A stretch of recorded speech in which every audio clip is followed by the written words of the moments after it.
How do we stop picking the wrong person? That's a great question, right? We're going to learn how to pick a person based upon what you feel is what you want. The most difficult part of this, understanding what we want and what we don't want. If we don't want something, why do we keep going after what we don't want? I think that most people realize in the beginning that a relationship is just not healthy. They keep going on because they're hoping that that person will become the person that they are looking for, or they think the person is what they're looking for, and then there's subtle cues along the way that point in the opposite direction. Why do we stay in relationships that we know are not good? Is it the fear that we may be wrong? Is it the fear that we might be alone? Is it better to be with somebody and unhappy? Or is it better to be alone and find your happiness? We have to define what it is in another person we're looking for. What does a healthy relationship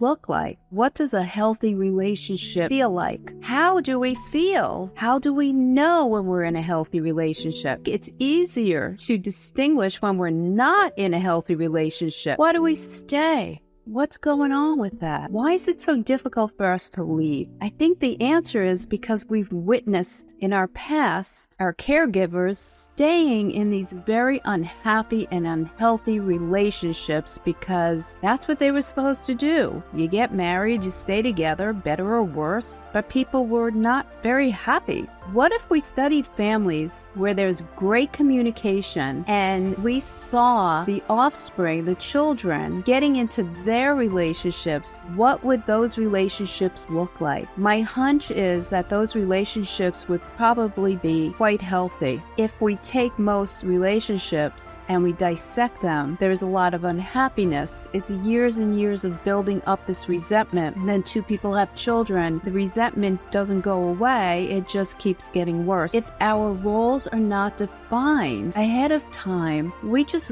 wing it. In this society, with all the information that's out there on the internet, there is really no reason just to wing it. You need to have some direction, some understanding before we head into the journey of a long-term relationship, one that also involves children. What are we passing on to our children? How do we help them learn what a happy, healthy, and successful relationship is about? If we don't know, how are they going to know? You search for people on the internet like myself who have this knowledge, can teach you how to stop getting into very toxic relationships. Problem is, do you want to listen? Are you able to listen? Are you able to learn? It's not easy. It's like learning another language. It sounds very jumbled at first, but when we practice and practice and practice, we learn key words and we start to use the language and speak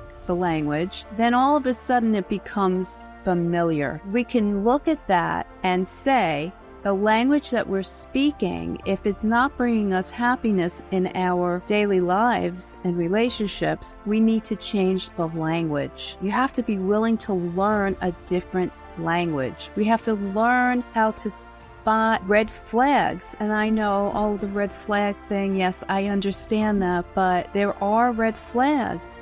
There's different size red flags. Some are waving in our faces. We ignore them. And then it happens. We are stuck. We are unhappy. We get out of a relationship finally, and then you get right back into the same routine with somebody new. Let's work on how to not get into the same routine with another person. And honestly, if it takes being single for a little while, there's nothing wrong with that. Would you rather be happy and single, work on what you want and what you don't want, or unhappy and with somebody that it's just not bringing joy to your life? The decision is up to you.